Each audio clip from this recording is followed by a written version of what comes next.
Bonjour à Bonjour à tous. tous. On est ravis une fois de plus de vous accueillir. Il y a pour notre 22e webinaire, là, il y a à peu près 2 mois, on était réunis pour parler des loisirs sportifs. Aujourd'hui, ce qui nous rassemble, c'est le spectacle vivant et j'ai envie de dire en sous-titre l'émotion partagée, parce que s'il y a un endroit où l'émotion est partagée, c'est évidemment dans le spectacle le vivant. Et donc on est ravis d'accueillir à la fois Hervé Bruno et Clément Violini qui se présenteront. Que dire que le sujet il est vaste, le spectacle est tellement protéiforme. L'idée n'est pas de faire l'historique du spectacle, parce que c'est une évolution perpétuelle depuis des millénaires. Simplement deux, trois chiffres, dire qu'aujourd'hui, il y a à peu près 200 000 représentations par an qui réunissent 53 millions de spectateurs et pour un chiffre d'affaires d'1,7 milliard. Donc on voit qu'on est quand même sur un secteur essentiel et très important. Et au sein de l'ensemble du spectacle, on va dire que le théâtre et les arts associés représentent à peu près la moitié, 50% des représentations. Hervé a une expérience dans l'univers des équipements récréatifs et culturels. Ça sera intéressant de faire un peu un focus là-dessus, même si on ne va pas limiter l'intervention au seul parc récréatif et culturel. Il va nous parler du montage et de manière pratico-pratique. C'est assez passionnant.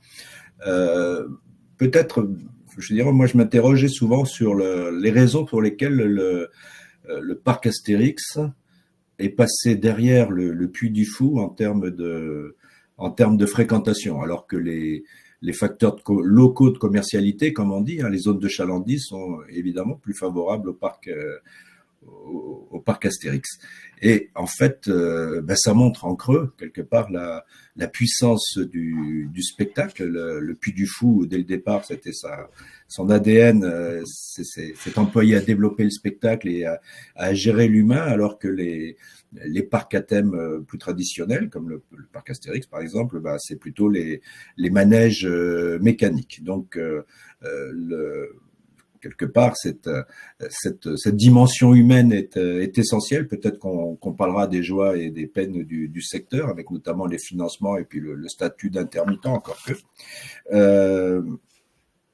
En tout cas, ce sont des outils puissants de médiation culturelle ou historique. On aura l'occasion d'y revenir. Et puis, je pense qu'il sera intéressant également à la fin, peut-être, de parler de l'apport des nouvelles technologies et les possibilités qui en découlent, illusion d'optique, réalité augmentée, réalité virtuelle, interaction avec le public, etc., expérience immersive, collective, voilà, peut-être même les formes, je dirais, de concurrentes ou le prolongement, je pense au streaming.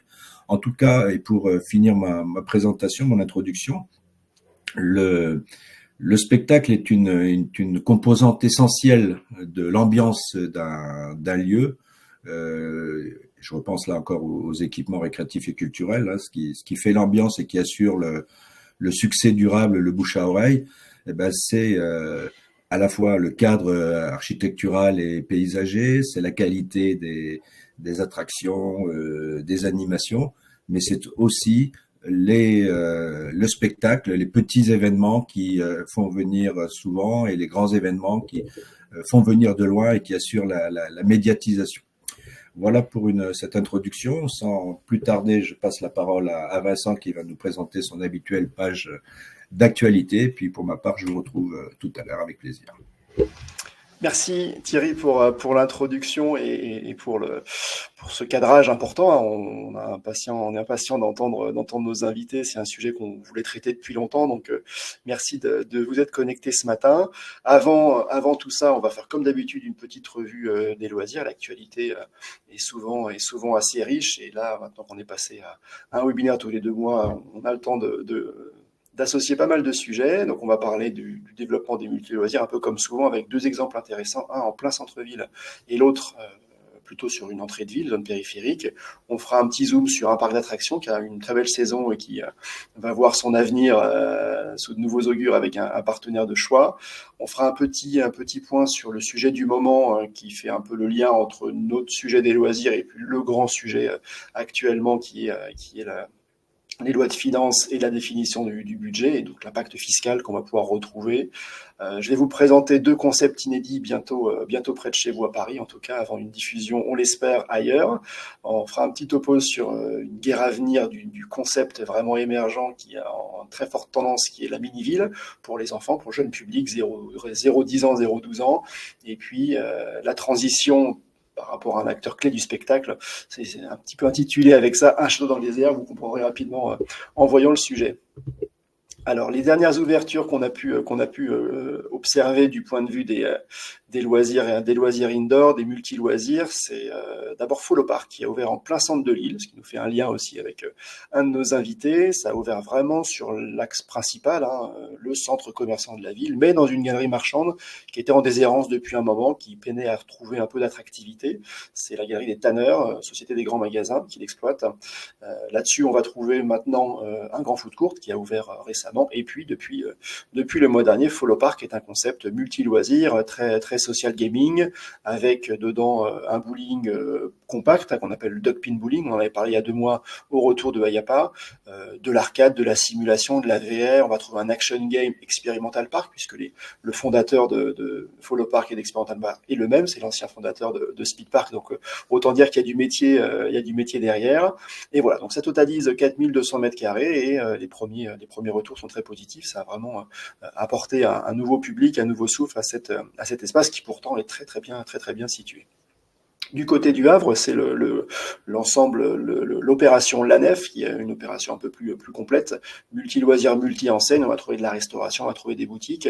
On va trouver un autre multi-loisir, plus traditionnel, bowling, mini-golf, karaoké et quiz, qui s'appelle Looping, qui était déjà installé à proximité du Havre et qui crée une deuxième implantation ici. Donc là encore, ces nouveaux projets sont aussi l'occasion pour des enseignes existantes d'aller se diversifier, d'aller essayer autre chose. C'est intéressant à suivre. Et on va trouver une nouvelle salle de la franchise à succès Eva, eSport Virtual Arena, qui apporte une nouvelle manière de conjuguer l'e-sport à la réalité virtuelle avec des jeux extrêmement dynamiques. Et c'est effectivement un très grand succès. Un petit mot aussi, parce que pour pas mal d'ouvertures, on a quelques fermetures, donc c'est l'occasion de saluer aussi les équipes de Flyview Paris et de Tefou Park qui ont fermé leur site récemment par leur manque de succès, aux difficultés de gestion.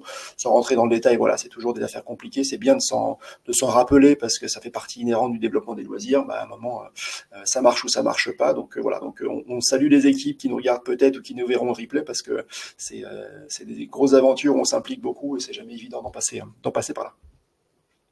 Petit détour parc d'attractions, puisqu'on en parlera avec Hervé notamment, et on voulait parler de Terra Botanica, qui vient de finir une très très bonne saison, avec plus 6% de fréquentation par rapport à 2023, qui était déjà une excellente année.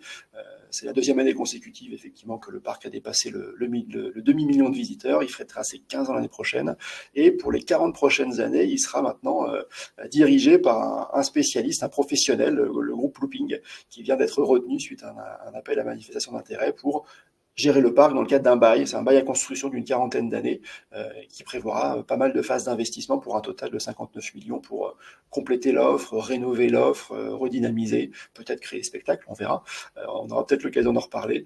Mais en tout cas, voilà, c'est une actu importante qui montre à la fois le dynamisme d'un parc original, créé plutôt récemment par rapport à l'histoire qu'on leur connaît, et puis l'émergence, le renforcement de ce groupe qui a démarré avec des petits parcs, qui a progressivement occupé un marché intéressant du parc régional, du parc local, en leur donnant une vraie qualité. Donc en tout cas, c'est une belle opération, un bel avenir pour Terra Botanica.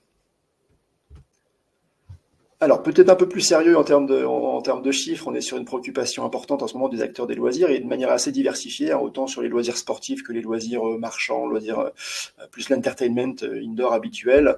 Aujourd'hui, on constate des taux très, très divers qui avaient déjà soulevé quelques interrogations en début d'année. Est-ce qu'on peut pas rationaliser un petit peu tout ça? Est-ce qu'on peut pas harmoniser pour que le public y voit un peu plus clair, pour que les gestionnaires, parce que c'est pas évident de gérer plusieurs taux de TVA en fonction de ce qu'on va manger, les événements qu'on va vendre, les attractions, certaines sont taxées différemment, donc c'est un petit peu compliqué. Donc il y avait une volonté déjà de simplifier, d'harmoniser, et est arrivé après coup l'étape de contrainte budgétaire qui va peut-être harmoniser, mais par le haut. Et tout le monde sera peut-être à 20%. Donc c'est l'alerte du moment auprès des grandes organisations, des grandes associations, syndicats qui représentent la profession. On était avec l'Union Sport et Cycle il y a 2 mois, donc il fait partie des acteurs qui ont monté un petit peu, qui ont relevé ce sujet et qui le suivent au quotidien pour comparer une activité sportive à une TVA sur du fast-food, par exemple, qui est très différente, alors que c'est en contradiction avec tous les messages et l'ambition politique d'avoir une France plus active et un petit peu plus mobile. Donc il y a déjà un sujet comme ça, et le SPAS, maintenant, l'association SPAS, qui représente les acteurs des loisirs indoor en France, monte également au créneau pour préserver aussi ce pouvoir d'achat des familles qui viennent fréquenter les différents sites. C'est l'occasion de signaler que le SPAS vient de changer de direction. Le bureau a été renouvelé, donc la fondatrice Evelyne Villam est présidente d'honneur après toutes ces années d'intervention et d'action. Et donc voilà, donc on salue toute la nouvelle équipe du SPAS, Benjamin Chevalier en président, qui nous regardera peut-être en replay. Bientôt à Paris, des concepts complètement inédits. Ça commence avec le premier bar à tir de Paris en début d'année prochaine. Un bar à tir, voilà, c'est un espace sympa, social, où on peut consommer des cocktails créatifs, des choses à partager, des planches, des choses comme ça. Et l'activité, ça va être des box de tir où on va être équipé d'un fusil assez réaliste, assez lourd, avec un petit retour de force. Et puis on va tirer façon balle trap, donc on ne tire pas les animaux, on va tirer des assiettes d'argile. Tout est simulé sur écran, très interactif, et ça fait une activité un peu comme des fléchettes améliorées. Et donc on a ce concept qui arrive. Il est dû à un entrepreneur qui avait monté le premier escape game de Paris, InHunt, fin 2013, et puis ensuite qui est en train de développer la franchise Bomb Squad, qui commence aussi à avoir un beau succès. Donc en tout cas, on souhaite un bon démarrage à ce concept.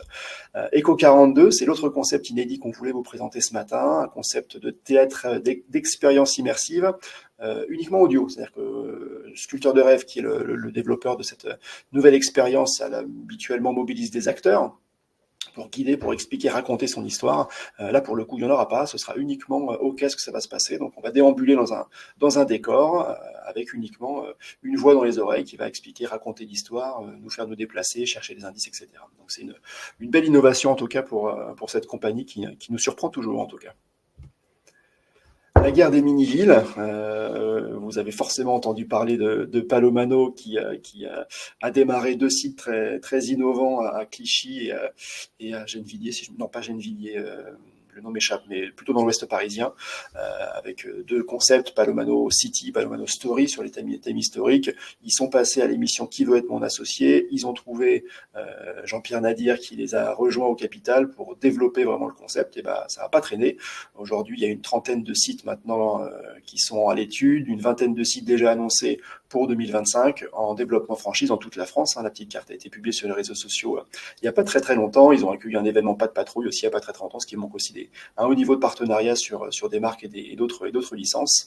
Mais tout ça, ça fonctionne très bien, donc ça attire l'appétit aussi d'autres acteurs, et on a vu se lancer une nouvelle franchise, Youpi Park City, qui vient de l'acteur du grand franchiseur d'ETS, groupe d'ETS, qui a déjà les franchises Youpi Park et New Jump, et qui veut se lancer aussi sur ce credo. Voilà, donc forcément, quand quelque chose marque, quand quelque chose fonctionne, ça attire les convoitises.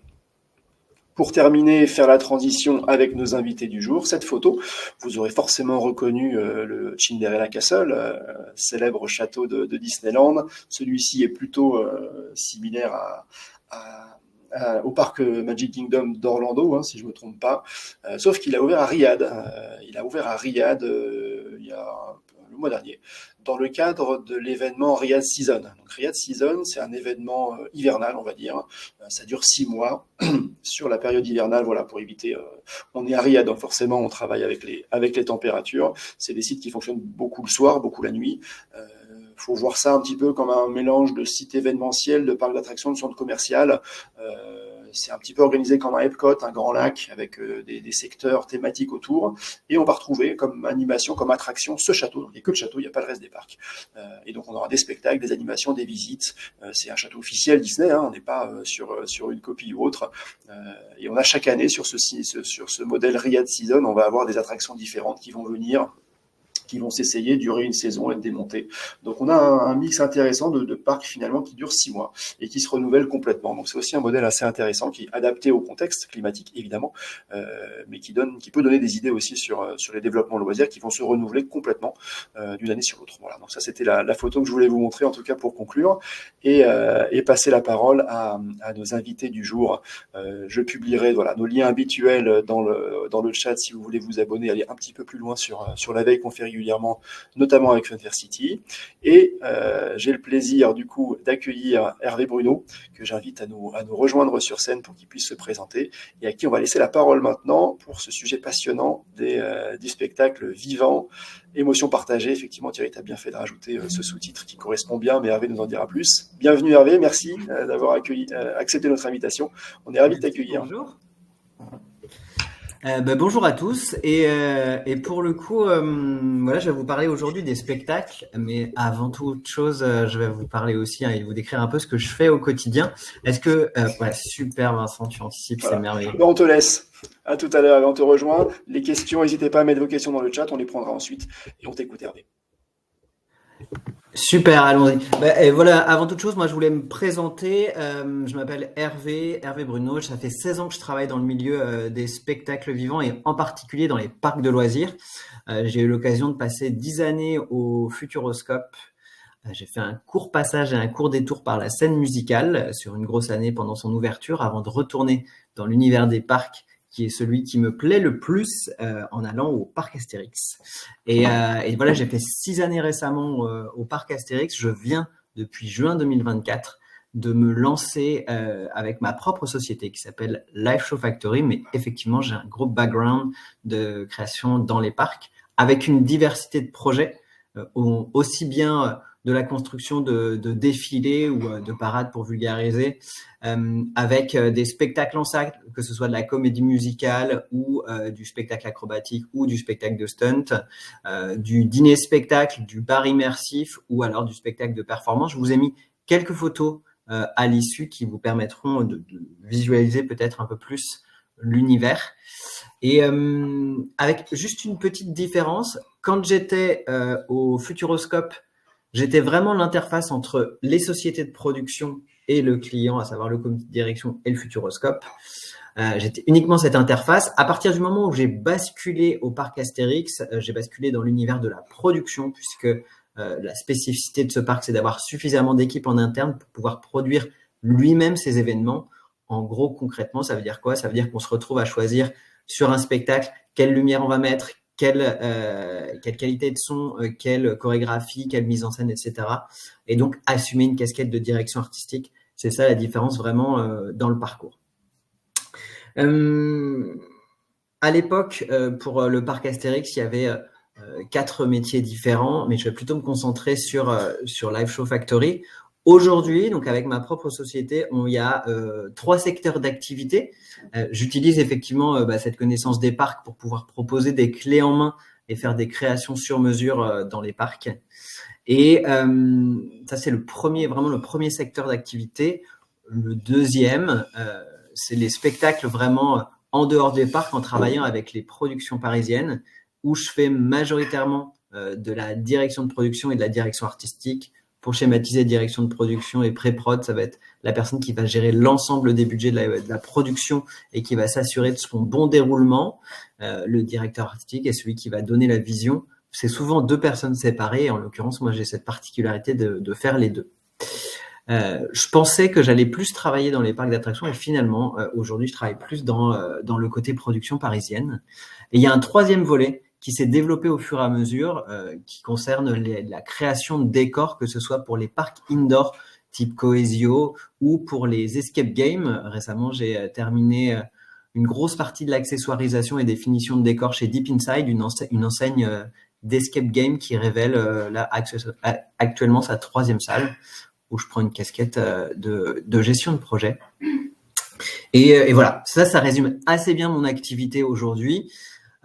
Quelques exemples de réalisation. La comédie musicale C'est du délire a été un projet assez fort du parc Astérix et je vais l'utiliser aujourd'hui pour vous parler un peu de méthodologie de travail. Donc ça, c'est quand même 3 ans de travail.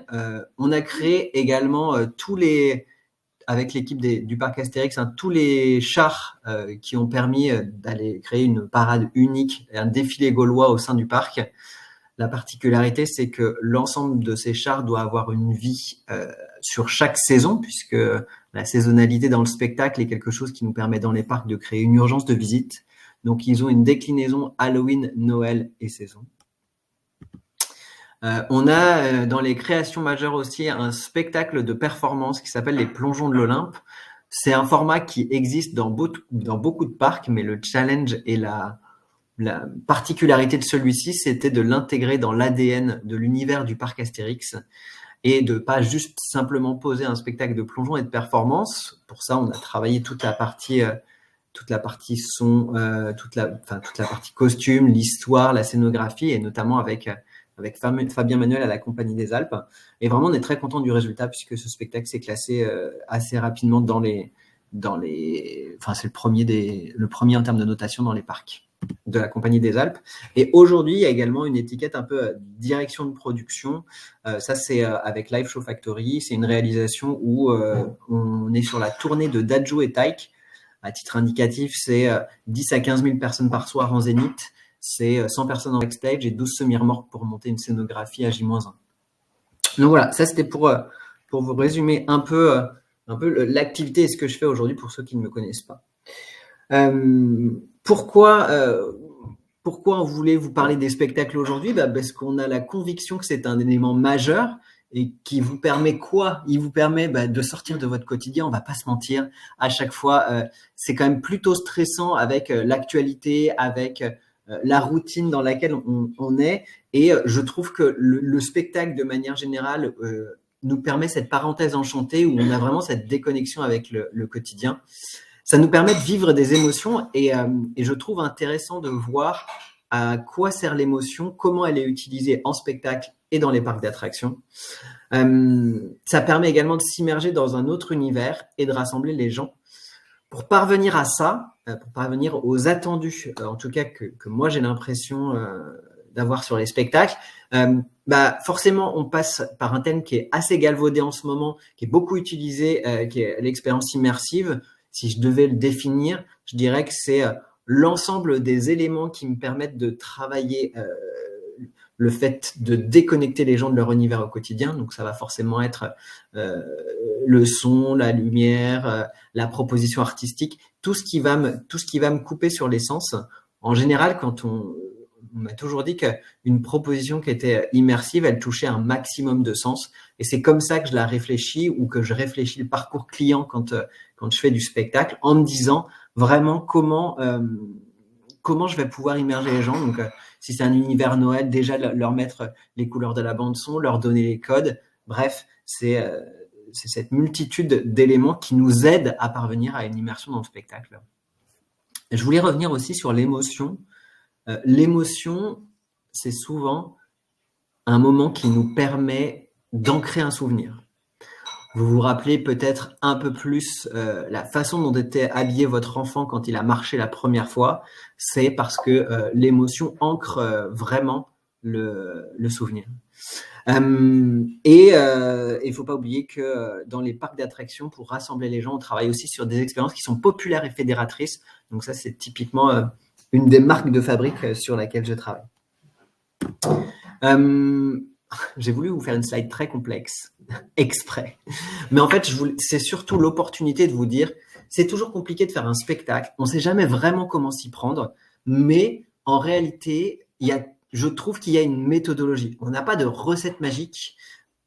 Par contre, il y a quand même une méthode à suivre qui nous aide à structurer les choses. Et c'est vraiment quelque chose que j'ai appris en faisant beaucoup d'erreurs et que j'ai réussi à développer au fur et à mesure. Pour ne pas être trop théorique, j'ai vraiment voulu prendre l'exemple de la comédie musicale qu'on a créée et essayer de vous illustrer les différentes phases d'un projet spectacle avec cette comédie musicale. Ces différentes phases sont pour moi calcables, quel que soit le projet. Donc du coup, la première chose et l'élément le plus important, moi j'ai vraiment besoin qu'on ait un cadrage dès le départ. Un cadrage qui puisse nous dire Bah voilà, combien de temps doit durer le spectacle? Si je prends un exemple, la direction est venue me voir au parc Astérix en disant Hervé, on a un théâtre qui est le théâtre de Panoramix qui est à 600 places. J'ai un spectacle qui doit durer maximum 25 à 30 minutes puisque chaque visiteur fait un contre-la-montre dans sa journée. On est sur un budget conscrit dans lequel tu dois t'inscrire et tu dois nous produire l'événement pour mars 2024. À l'époque, quand on vient me voir pour me demander ça, on est à la fin 2021 et c'est la première fois qu'on fait une comédie musicale dans un des parcs du groupe de la Compagnie des Alpes. Et assez rapidement, ce qui s'associe à ce cahier des charges, c'est quelle équipe je vais construire. On a une multitude de savoir-faire en interne, mais il faut aussi qu'on aille chercher des compétences externes, puisque construire un livret de comédie musicale, c'est quand même très particulier. On fait donc un appel d'offres sur lequel on va constituer des binômes d'auteurs et de compositeurs. Dans le cadre de cet appel d'offres, c'est toujours la phase fun des spectacles. On n'a pas des réunions qui sont toujours très techniques. Là, en l'occurrence, ils devaient nous présenter une chanson originale et des éléments de dialogue pour pouvoir être retenus. Assez rapidement, on a retenu Julien Salvia et Ludovic Alexandre Vidal pour constituer le livret original de la comédie musicale C'est du délire. Et pour toujours avoir le cadrage, il est important de savoir également dans quel esprit, dans quelle scénographie on va aller. Donc là, c'était hyper important d'avoir l'ADN gaulois. On va dire que cette phase de cadrage est terminée. On sait dans quoi on se lance. On arrive dans la phase de la proposition artistique. C'est toute l'année 2022 dans le cadre de ce projet. On doit constituer tout le livret et le faire valider par la licence Astérix, la licence qui est possédée par les éditions Albert René. Donc, on a toute cette phase d'aller-retour sur la totalité des chansons. C'est aussi l'occasion de développer la scénographie, de dessiner sous forme de storyboard l'intégralité des décors et de voir quelles fonctionnalités techniques on va devoir associer pour justement pouvoir dérouler l'ensemble de l'histoire. À ce moment-là, on retourne voir la direction, on est à fin 2022, on a passé un an, on leur dit écoutez, voilà, on vous fait écouter les chansons, ça ressemble à ça, on est d'accord que ça va s'inscrire dans ces décors-là et on est d'accord que ça va bouger énormément avec ces éléments techniques. Un petit coup de tampon de la direction et on entre dans la phase qui est la phase de pré-production. J'insiste vraiment sur un point.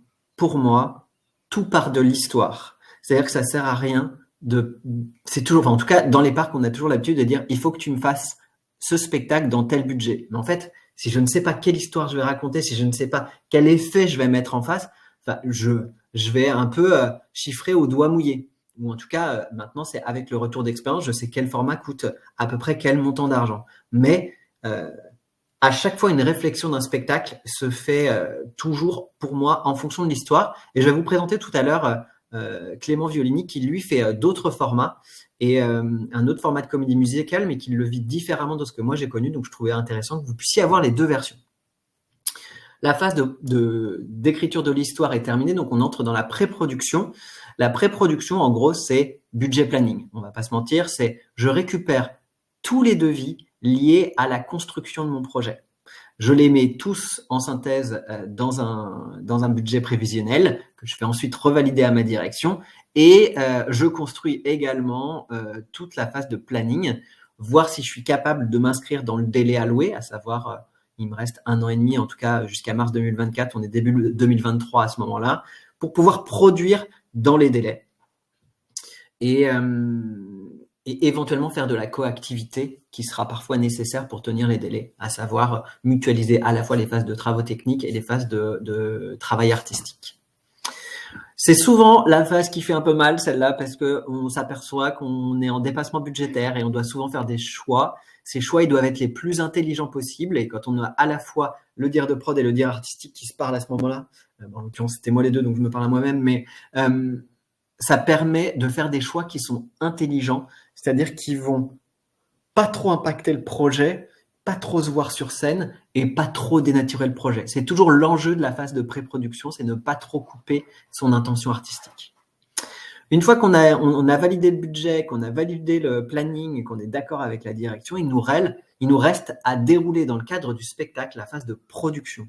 C'est quoi la phase de production? C'est concrètement 2 chemins qui travaillent en parallèle. à savoir le chemin technique. On doit effectivement soit louer, soit acheter toutes les lumières et aller y faire tous les encodages. On doit faire la même chose avec le système son. On doit installer tout le dispositif scénique. Donc, dans le théâtre, à l'époque, nous, on avait très peu d'équipement, donc on a dû intégrer des transitions latérales pour permettre au décor par automatisation de rentrer sur scène et également des transitions verticales avec toutes les perches mobiles. Donc, il a fallu faire des gros travaux dans le théâtre pour rendre toutes ces perches automatiques et évidemment tout encoder en conséquence derrière. Et bien sûr, pour se faciliter la tâche et aller jusqu'au bout, dans le cadre de ce projet, on avait intégré une tournette dans le plancher, donc faire toute l'étude qui va avec, enlever le parquet, la reposer et également intégrer tous les décors. Donc quand je parle d'éléments techniques, c'est vraiment son, lumière, SFX, technique pure avec les éléments de translation et décor. Et à côté, il y a la phase artistique. Alors, où pendant que toute cette phase se construit hors théâtre, puis dans le théâtre, on a toute cette phase artistique de je fais mon casting pour retenir tous mes talents, j'enregistre avec eux l'ensemble de la bande son pour pouvoir la diffuser ensuite sur toutes les plateformes de streaming et également avoir un soutien sur les chœurs. Je crée tous les costumes et les accessoires avec chacun des experts qui constituent l'équipe.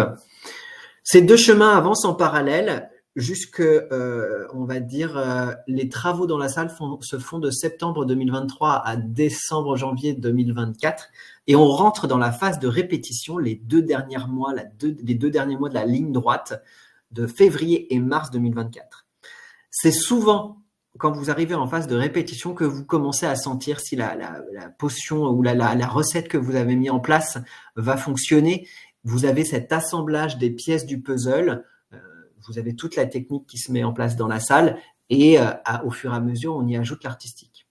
Petit conseil, tant que votre technique n'est pas rodée, ça ne sert à rien de rentrer dans votre salle de spectacle avec les artistes, ça ne fait que perdre du temps à tout le monde. Donc, on avait une phase sur les 15 jours, 3 premières semaines de février où on ne faisait que intégrer et roder de la technique pour tenir les temps de rotation des décors qu'on voulait, entraîner les équipes qui allaient exploiter le show derrière. Et ça, c'est hyper important. Si vous ne le faites pas, vous savez que vous mettez votre production en péril. Donc ça, c'est vraiment un point important. Et derrière, on a effectivement les artistes qui rentrent en répétition, d'abord en studio à l'extérieur du théâtre, puis dans le théâtre. On répète des morceaux du spectacle au fur et à mesure en y intégrant les éléments techniques, ce qu'on appelle des bouts à bout. Ensuite, on passe à des filages complets, puis une générale et le lancement de la première. Voilà, toutes ces phases, en tout cas, j'ai voulu les illustrer avec l'expérience et le recul. Ça marche aussi dans le cadre d'une maison hantée, ça marche aussi dans le cadre d'un dîner-spectacle, mais bien sûr, les délais sont beaucoup plus courts parce que forcément, c'est pas la même amplitude de projet. Ici, on est quand même sur un projet qui a plusieurs millions, qui doit tourner pendant 5 à 10 ans d'exploitation dans un parc de loisirs avec l'équivalent de 160 à 180 dates par an et 5 représentations par jour. Donc, c'est énorme. On doit avoir quelque chose qui tient la route et qui est présent tout le temps.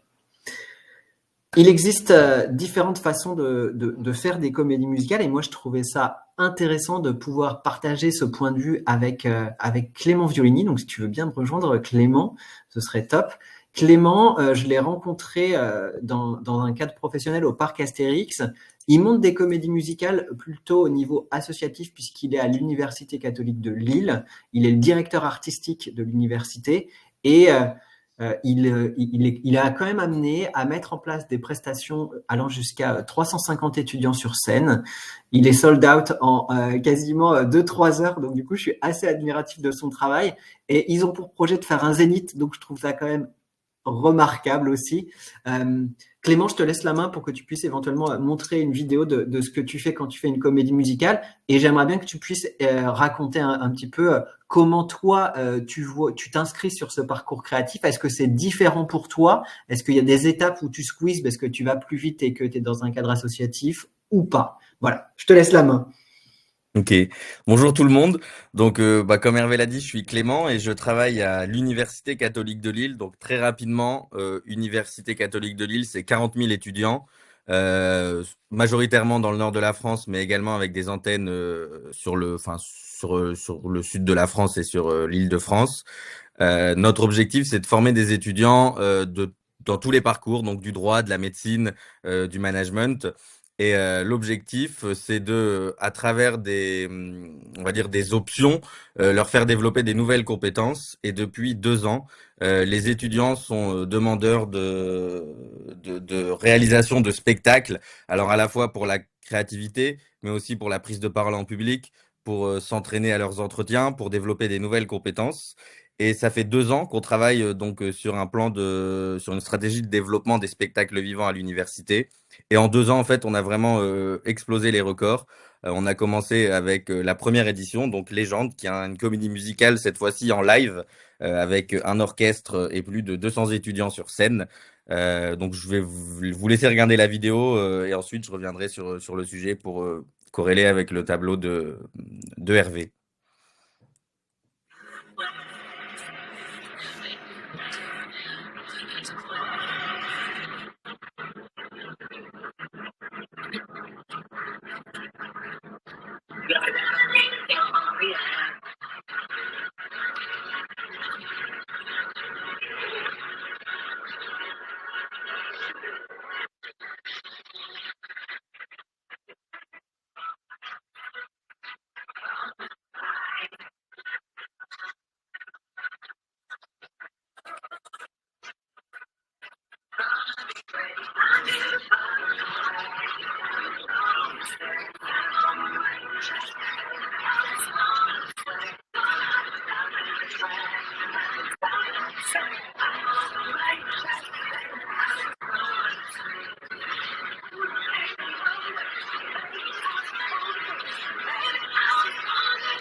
Donc voilà.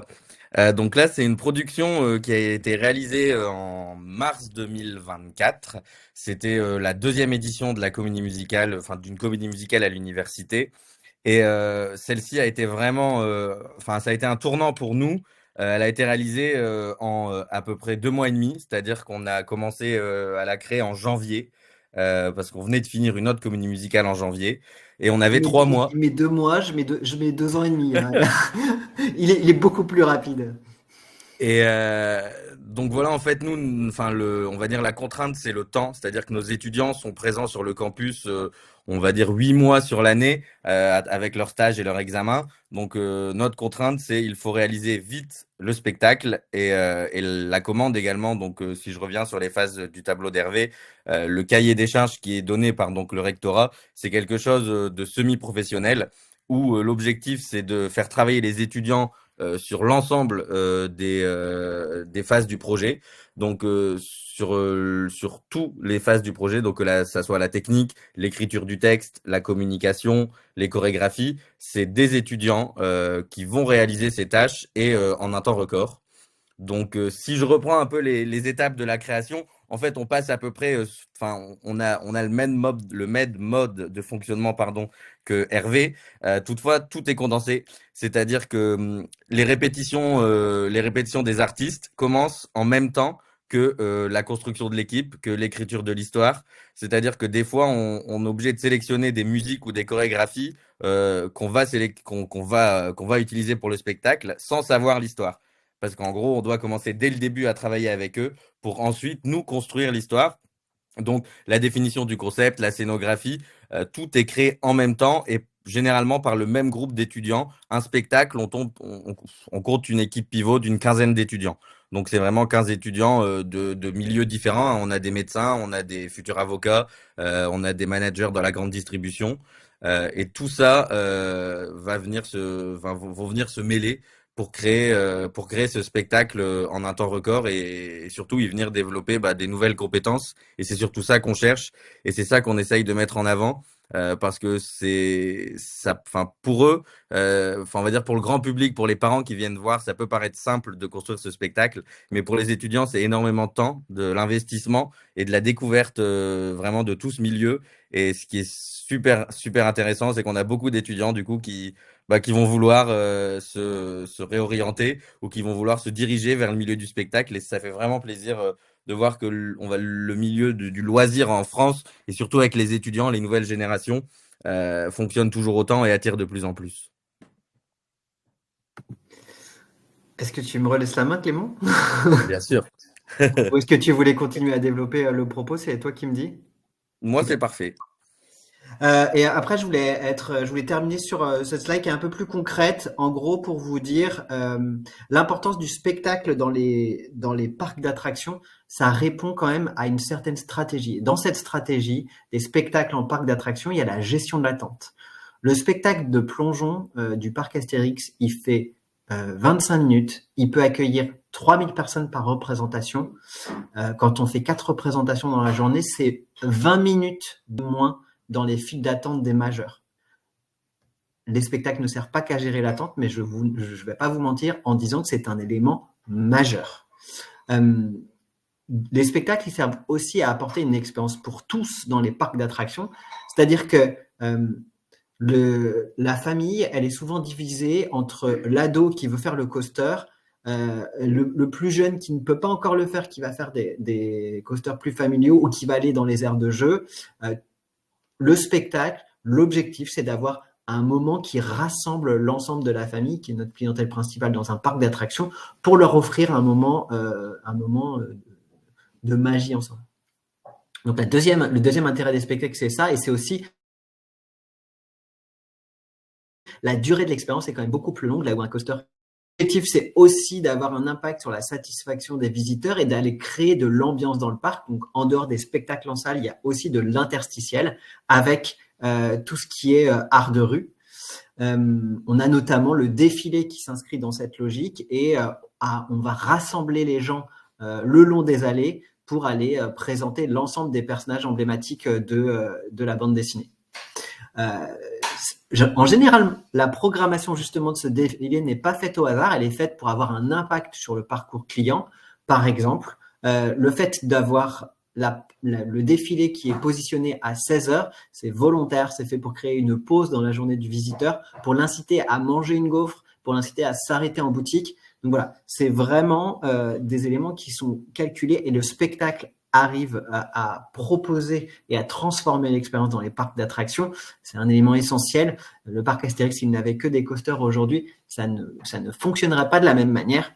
Et enfin, je dirais qu'entre un investissement sur une majeure comme Tout à tisser sa zone, qui est à 35 millions, versus un investissement sur un spectacle ou sur de l'interstitiel dans les rues, c'est quand même la possibilité de faire évoluer et de renouveler beaucoup plus facilement votre produit. Donc le spectacle, c'est aussi cet outil-là. D'une part, ça se renouvelle plus facilement et avec des coûts un peu moindres. D'autre part, c'est aussi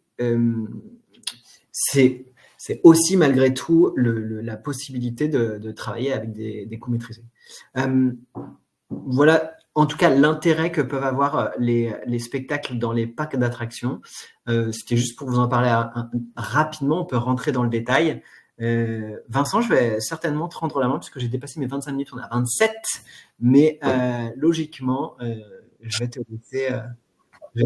C'est absolument parfait. On essaie de se garder un quart d'heure à la fin pour discuter entre nous. Clément, n'hésite pas à nous rejoindre aussi. Ça sera intéressant d'avoir. On se garde un quart d'heure pour discuter entre nous et prendre quelques questions. Donc là, timing tenu. Donc on sent les pros du spectacle avec les séquences organisées, la fin. Non, enfin, parfait, super. Bah, écoutez, c'était passionnant en tout cas. Moi, j'ai appris énormément de choses parce que c'est vrai que c'est un univers qu'on connaît un peu facialement. On a vu beaucoup de spectacles et il y a un côté un petit peu magique des coulisses, de comment ça se passe.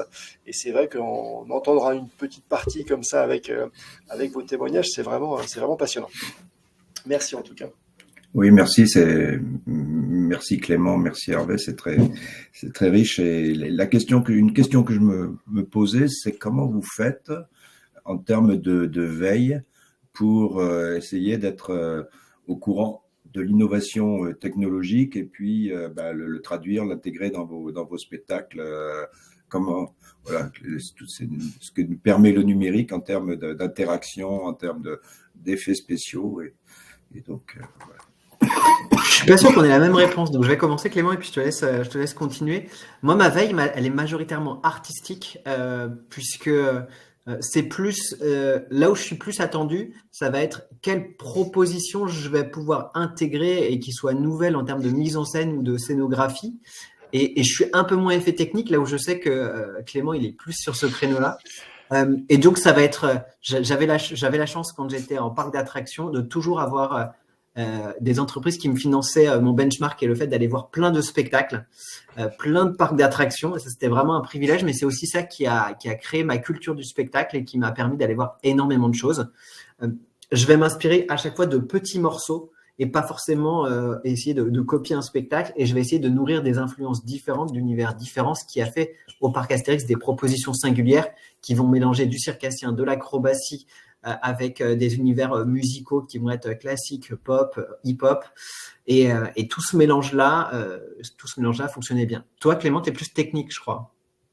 C'est ça. Premièrement, c'est sûr que pour la veille, c'est aussi aller voir les spectacles, c'est voir ce qui se passe à l'extérieur et comment c'est réalisé. Mais moi, j'aime bien avoir aussi une vision purement technique de la chose, avec soit des expositions, des conférences, rencontrer les entreprises avec lesquelles on peut potentiellement travailler pour du matériel de pointe. Et depuis 1 an, j'ai intégré l'intelligence artificielle aussi dans la conception. On travaille beaucoup avec les étudiants. Donc, on commence tout doucement à s'appuyer sur l'intelligence artificielle en faisant attention parce que c'est pas encore quelque chose. On peut être sûr à 100% et il y a quand même des petits problèmes avec ça, mais on essaye de développer cette veille avec l'intelligence. Tu peux nous en dire un petit peu plus sur ton usage de l'intelligence artificielle? Un exemple un peu concret ou des... Un exemple concret, les étudiants, donc la prochaine production réalisée, c'est sur les années 80. Et donc, pour un peu quantifier les retours attendus du public, par exemple, les étudiants ont posé des questions au chat de l'intelligence artificielle et des questions, ils sont allés dans des questions plus ou moins techniques, c'est-à-dire que généralement, on demande à l'intelligence artificielle on va dire, de regrouper des pourcentages, de regrouper des chiffres sur à combien de personnes les années 80 parlent, ou quelle musique va plus marquer telle période ou telle tranche d'âge. Et on avance souvent comme ça, parce que généralement, en termes de choix et en termes de sondage, l'IA se trompe pas trop. Généralement, on essaye de faire le parallèle en posant des questions à nos enseignants, aux autres étudiants, et pour vraiment quantifier les choix artistiques en termes de public. L'IA, là-dessus, se trompe pas trop, et ça, on l'utilise beaucoup pour ce choix-là. Et de mon étude de cadrage un peu scientifique pour effectivement identifier un peu le besoin, comment orienter et traiter le sujet, quoi. C'est intéressant. Et de mon côté, pour éviter, comme je suis en lancement de société, pour optimiser les ressources, j'utilise assez facilement Midjourney sur les prompts pour pouvoir illustrer les pitchs artistiques pour que le client arrive à se projeter dans l'univers qu'on souhaite développer. C'est toujours difficile de traduire ce que tu as dans la tête quand tu peux pas forcément au départ te permettre de prendre un concept designer sur chacun de tes pitchs. Et donc Midjourney là-dessus est quand même assez pratique pour pouvoir avoir au moins une illustration de ton propos. Une question que j'avais envie de vous poser aussi, donc Hervé, tu nous as proposé une vision linéaire à l'avancement du projet. Est-ce qu'à un moment, une fois que la première est passée, que le public est venu, il s'est un peu exprimé, est-ce qu'il y a une petite phase un petit peu de retour d'expérience où on va aller modifier un petit peu certains sujets? Ça s'était arrivé sur le Parc Astérix, par exemple? J'ai envie de vous dire toujours. C'est l'avantage du spectacle vivant, c'est que ça continue toujours à évoluer en fonction des retours du public. Ce qui est extrêmement dur, c'est d'imaginer quelle va être la réaction du public, d'imaginer des rires à certains moments. Et en fait, ça triche pas. Quand tu es dans la salle avec tes spectateurs, tu le vois, ce qui fonctionne et ce qui fonctionne pas. Et c'est ça que tu dois corriger assez rapidement. Donc oui, sur tous nos spectacles, il y a des corrections qui sont faites. C'est pour ça, et tout le monde n'a pas la possibilité de le faire, qu'il y a un metteur en scène ou un assistant metteur en scène résident et qui peut retravailler avec les équipes au fur et à mesure, même si tu as plusieurs distributions. Et tu as tiré notre attention tout à l'heure sur l'importance du script et l'importance du scénario. Dans les parcs, on avait l'habitude de dire que les parcs à thème jouaient alternativement avec la nostalgie du passé et puis l'espérance du futur. Alors, il semble que depuis quelques décennies, l'espérance du futur soit moins connotée qu'il pouvait l'être avant, au siècle dernier. Mais effectivement, le côté vintage, le passé, voilà. Est-ce que c'est effectivement et comment interviens-tu au niveau de l'élaboration du scénario, enfin du scénario? Pour la nostalgie, ce sera Clément avec Back to the 80s. Mais pour répondre à ta question, en fait, moi, je fais souvent la direction artistique globale et dans le cadre de la comédie musicale ou comme sur les autres projets, j'ai toujours un auteur qui me fait un auteur ou plusieurs au départ si je souhaite vraiment avoir des propositions dans un univers que je connais pas du tout. Et après, je fais des allers-retours avec l'auteur pour voir si en fait, c'est un mariage entre ma connaissance du public cible qu'on a dans le parc d'attractions et au parc Astérix avec l'écriture qu'il va avoir. Donc je vais le rerouter, dire ça passe, ça c'est trop long, ça c'est vraiment pas l'humour d'Astérix et Obélix, et ça va être la même chose en fonction de chacun de mes clients. C'est-à-dire que je prends un auteur et je dois l'accompagner dans l'univers du client pour pouvoir bien répondre à sa demande. C'est plus comme ça que je travaille sur le scénario et sur l'écriture, avec des phases de validation avec le client. Ça répond à ta question ? Oui, tout à fait. Et tu as souligné le fait qu'il faut effectivement aussi être raccord avec l'esprit du parc et l'esprit de la BD derrière. Et il faut que certains soient le gardien de ça. Et bon, le temps que tu as passé dans le parc fait que tu es parfaitement garant de tout ça, quoi. Et tu as la licence des éditions Albert Renier aussi qui est valide là, chaque mot de la comédie musicale a été validé. Il y a des mots qui sont familiers que tu n'as pas le droit de dire. Et on sait que c'est pas simple, effectivement. C'est pas ça, ouais. Mais ça s'est très bien passé, franchement. Bon, c'est en tant que toi, effectivement, de créatif sur cette phase-là, tu l'as bien. Ça se vit bien, du coup, d'avoir ce contrôle un petit peu. C'est pas évident, mais c'est essentiel. Mais tu as toujours une histoire d'ego, c'est-à-dire que tu as envie que ta proposition elle passe du premier coup à chaque fois. Bon, ça ne se passe jamais comme ça. Et du coup, il faut un peu t'asseoir sur ton ego et accepter de retravailler. Au début, c'est ça qui frotte un peu, mais une fois que tu as compris là où voulait aller le client, quelles étaient ses intentions, qu'est-ce qu'il attend, une fois en gros que tu as compris que tout ce qui est dans la BD, tu peux l'utiliser, que tu peux le présenter et que tu peux le défendre, ça marche et ça t'évite d'aller dans des écarts trop importants, mais tu as une petite phase d'adaptation, ça fait partie du jeu, c'est apprendre à se connaître, quoi. Sur le process créatif, il y a cette phase intéressante qui est de démarrer par on regarde où on veut aller, l'histoire au cœur du sujet, et puis après la pré-production où on va mettre un petit peu des éléments plus réels et pragmatiques dessus. Tu as dû faire des vrais choix comme ça, des vraies décisions, et dire bon, je vais revoir ça parce que ça passe pas ou je vais pas réussir à le sortir. Comment ça se passe cette phase de retour un petit peu, ça doit devenir réel par rapport à l'idée que tu avais en tête? Alors, je t'avoue que j'ai eu la chance d'avoir une direction au parc Astérix, en l'occurrence Delphine Ponce, qui a souvent suivi financièrement parce qu'elle voulait vraiment atteindre l'ambition. Ça a été le cas sur la comédie musicale. Par contre, sur d'autres projets, sur des maisons hantées, par contre, on a dû réduire l'ambition un petit peu. Et du coup, c'est comment je vais garder mon parcours le plus terrorisant possible, comment je vais aller travailler uniquement certains murs qui vont être un peu plus noirs et qui vont avoir moins de décors, mais où je vais garder quand même mon nombre d'acteurs et mon nombre de scare jump pour parvenir à mon résultat. C'est faire des choix qui sont le plus invisibles possible pour le visiteur. Bah, très bien, effectivement. Et je voulais entendre aussi le retour de Clément sur le sujet, parce que tu as évoqué d'autres contraintes qui sont, toi, tes contraintes de temps par rapport à la disponibilité des étudiants, leur capacité à faire. Est-ce que cette phase-là aussi, de voilà, j'ai mon idée, je veux faire ça, puis derrière, je me confronte, comment ça se passe, toi, de ton côté? Bah, euh, c'est assez complexe aussi. Nous, les grosses contraintes, c'est pour l'instant en termes de la salle où on joue, en fait, c'est un amphi.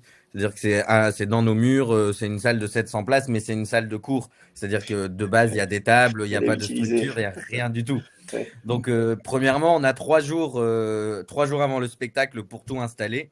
Et la difficulté, c'est qu'en fait, comme on a 350 étudiants de tout niveau différent et de tout parcours différent, je n'ai aucune répétition générale. C'est-à-dire que je ne les vois jamais Je sais pas comment ensemble. tu fais, hein. Ouais, ça, c'est Ouais, exceptionnel, ça donne effectivement. des sueurs Et froides. c'est un peu toujours un pari, c'est-à-dire que le spectacle, par exemple, en janvier, a lieu le samedi à 20h30. La première fois où je verrai le spectacle en entier en termes de décor, costume avec les acteurs, c'est le samedi matin. On fait un filage le samedi matin à 8h, D'accord. un autre à 14h et c'est tout. Donc ça, Ouais, c'est un peu les effectivement. Ouais. contraintes de temps, d'espace. Et après, c'est aussi le jeu, hein, réunir 300 personnes sur scène, ça demande de coordonner les emplois du temps. Et c'est un peu le... Enfin, c'est ce qu'on décide de le faire. Et c'est génial aussi le jour J de voir le spectacle prendre vie le jour J et le public à 20h est dans la salle. C'est génial. Effectivement. Et là, on y va Dans- sans dans- filet. ouais, là, on imagine que l'interaction avec la salle, bah, c'est la salle qui réagit, qui est enthousiaste, qui applaudit, enfin, qui encourage. Par contre, pour toi, Hervé, quand tu parles d'un spectacle, 180 dates, 5 représentations par jour, sur un format plus court, enfin sur un format de salle plus petite, est-ce que l'interaction avec le public, c'est quelque chose que tu recherches comme une composante du spectacle ou pas forcément? Oui, toujours. Moi, je me dis qu'il y a des éléments clés dans un spectacle pour qu'un spectacle réussisse en parc d'attractions, qui est un format très particulier, hein. C'est-à-dire qu'il faut des éléments visuels forts. On le voit bien dans les spectacles du Puy du Fou, il y a toujours un élément technique majeur. De l'interaction avec le public, de l'humour, des beaux costumes et une musique qui souligne l'action. Si déjà on a ces éléments-là, on part quand même plutôt bien pour la construction d'un spectacle. Et ça s'est souvent vérifié. Et des beaux décors, pardon. J'oublie. Effectivement, c'est réussi, hein, pour l'avoir vu, j'ai beaucoup aimé. Et la tournette avec voilà, la hutte, le décor, etc. C'est vrai que l'ensemble, ça devient un acteur finalement, quoi. Le décor devient vraiment acteur de l'ensemble et participe par son dynamisme et sa qualité à l'histoire racontée. C'est vrai que ça, c'est exceptionnel. Oui, et puis tu vois bien que c'est un effet technique qui sert l'histoire. C'est pas, on en a Absolument. besoin pour faire avancer la scénographie. C'est pas juste un effet technique pour se faire plaisir. Et moi, j'ai plus de mal avec ça. J'ai toujours besoin qu'il soit justifié. Et c'est pour ça, comme je disais, que tout part de l'histoire. Absolument. On a une question dans le chat de Rémi sur l'intégration du virtuel, de l'immersif. Alors l'immersif, on en a un petit peu parlé, c'est pas évident à définir précisément. On en fait toujours plus ou moins quand on crée quelque chose, notamment dans cet univers-là. Disons virtuel, nouvelle technologie, un petit peu reprendre un peu approfondir la question de Thierry sur est-ce que voilà, on imagine une réaction. Alors, on va aller toujours plus dans le numérique, donc en réaction, le spectacle va être de plus en plus physique, réel, ou à l'inverse, il va s'inspirer, il va intégrer des éléments comme la réalité augmentée ou des éléments d'interaction. Comment vous voyez un petit peu cette évolution? Clément, je te laisse y aller. Ok. Bah là, j'ai un exemple concret enfin, c'est ce qu'on réalise. On a beaucoup d'étudiants qui sont en Erasmus, c'est-à-dire qui sont à l'international quand on réalise le spectacle. Alors, bien évidemment, ils montent pas sur scène, mais qui veulent, par Ah, exemple, être avec nous dans la salle ou regarder ah le ouais. spectacle. Donc, on met en place un peu un streaming interactif, c'est-à-dire qu'on leur envoie une boîte avec dedans, par exemple, les déguisements que le public va pouvoir avoir ou les accessoires qu'on va pouvoir donner. Et là, on essaye de travailler notamment avec les bracelets connectés. Et pour que nos étudiants, les boîtes sont parties il y a 2 semaines, et que nos étudiants en fait qui sont donc à l'étranger puissent assister au spectacle. Donc le spectacle sera filmé en direct et on travaille sur 2 choses. Donc les bracelets, c'est-à-dire qu'on met des bracelets connectés, on va essayer de les connecter en direct à l'étranger. Donc là pour l'instant, enfin, c'est notre service technique qui est en train de travailler dessus. Mhm. Et la deuxième chose, c'est en termes de son, on essaye de les faire participer. On a 2 enceintes qui sont placées dans la salle où on va essayer de retransmettre dans la salle leurs applaudissements, leurs réactions, alors tout en discrétion, hein, pour pas que ça prenne une place vraiment forte dans le spectacle. Mais on travaille majoritairement là-dessus et on développe aussi le côté hologramme parce qu'on a des écoles d'ingénieurs on a 3 écoles d'ingénieurs qui travaillent dessus. Donc on développe aussi le côté hologramme pour faire revenir des chanteurs décédés ou des fondateurs décédés. C'est vrai, on a vu ça pas mal, effectivement. Oui. Est-ce que ça répond à votre question? Ouais, ton point de vue, Hervé, tu avais un sentiment particulier, toi, par rapport à ça, du coup, Non, en fait, moi je fais parler Clément parce que je suis toujours très limité sur la technologie, mais parce que je viens d'un univers qui est l'ADN gaulois où c'est censé être assez rustique et du coup j'ai tendance à pas trop en mettre et à pas trop en faire parce que pour moi ça nous sort de l'univers. Dans la comédie musicale, il y a uniquement un soulignement vidéo parce que j'en ai besoin à un moment donné. Je voulais que ce soit uniquement du décor palpable, du décor réel avec pas d'écran, peu d'écran ou peu de projection pour avoir ce côté authentique qui correspond effectivement à la marque et au branding de Parc Astérix. Donc moi, c'est vrai que je suis moins calé que Clément sur ce sujet-là et que je fais moins de choses, mais parce que j'ai pas développé le même type de produit. Quand j'entends Clément, j'ai toujours l'impression d'avoir un décalage et de me dire il est vraiment temps que je m'y mette. Mais c'est pour ça que j'aime bien échanger avec lui et que je trouve qu'on est assez complémentaires pour le coup. C'est intéressant parce que tu es quand même passé par le Futuroscope qui, pour le coup, a cette dimension-là. Et tu viens dans les montages de spectacles au Futuroscope. Alors, tu n'as pas tout à fait le même rôle, tu nous l'as expliqué. Et ça, du coup, voilà, même à ce moment-là, c'est pas quelque chose que tu Alors, jugeais effectivement, si j'étais d'avoir. amené à faire un spectacle au Futuroscope, ce serait pas du tout pareil. Il y a un élément de transition. Et il faudrait clairement que je mette dans mon équipe un expert technique. Et je faisais des interventions hier auprès des étudiants et je disais toujours, c'est totalement OK de ne pas maîtriser par cœur le sujet que vous avez travaillé. Par contre, constituer la meilleure équipe avec les meilleurs experts sur le sujet, ça, c'est un impératif. Et c'est souvent le cas, c'est-à-dire qu'à chaque fois au Parc Astérix, on a été obligé de faire des choses complètement différentes. Et aujourd'hui, avec Live Show Factory, je fais des choses encore complètement différentes, mais ça a toujours marché parce qu'à chaque fois, l'équipe, elle est différente et elle connaît son sujet sur le bout des doigts. Et c'est ça que je trouve hyper intéressant dans mon métier, c'est que comme on a plein de projets qui sont différents, on monte des équipes différentes, on rencontre des gens et des expertises et on ne cesse d'apprendre. Et voilà, c'est pour ça que si demain Futuroscope était amené à travailler avec nous, je serais ravi de m'entourer de quelqu'un sur le volet technique, mais ils auraient quand même besoin des codes clés d'un spectacle en parc comme ils le font déjà. Très bien, très bien. De travailler avec vous et votre passion est communicative. Et merci. Merci beaucoup. Merci à vous. On arrive au terme, effectivement, on n'a pas d'autres questions. Je mettrai les liens parce que là, mon petit copier-coller n'a pas marché pour aller voir un peu les pages vos pages d'activité en tout cas. Voilà, moi ça m'a appris beaucoup de choses. En tout cas, je suis très content qu'on ait tenu ce format et ce thème. En tout cas, voilà, l'université, les spectacles, c'était une vraie découverte. Et tu m'expliquais au téléphone tout l'apport que ça a pour les étudiants. C'est vrai que moi j'ai fait une école d'ingé, on a fait un projet ingé, donc qui est intéressant, qui apporte beaucoup de choses sur la manière de faire. On peut apprendre tout autant et des fois plus en étant sur quelque chose qui est complètement en décalage, parce que ça va apporter d'autres compétences, d'autres savoir-être. Et c'est vrai que c'est assez spectaculaire, je l'aurais jamais imaginé, mais en tout cas, puis ça va très loin parce que vous innovez avec ces sujets à distance. Donc ça, c'est vrai que c'est une très belle dimension, en tout cas. Merci. Merci à tous et bon week-end. Merci beaucoup Hervé. En général, j'annonce le webinaire suivant à ce moment-là. On n'a pas encore retenu de date. On aimerait bien faire un sujet sur le bilan de saison 2024 des parcs. Donc, on va réfléchir sur ce thème-là. On l'avait fait il y a 2 ans avec le Futuroscope, le Snellac et Frépertuis-City. On aimerait bien continuer sur ce thème pour faire un petit comparatif. Donc, on réfléchit encore un petit peu à tout ça. Puis, restez connectés sur nos réseaux, sur les mailings. On vous fera savoir tout ça quand ce sera calé. Merci à tous de votre participation. Merci une nouvelle fois Hervé, Clément, Thierry pour la session d'aujourd'hui. Et puis très bonne fin de journée, très bon week-end. Au revoir. Merci, au revoir. Au revoir.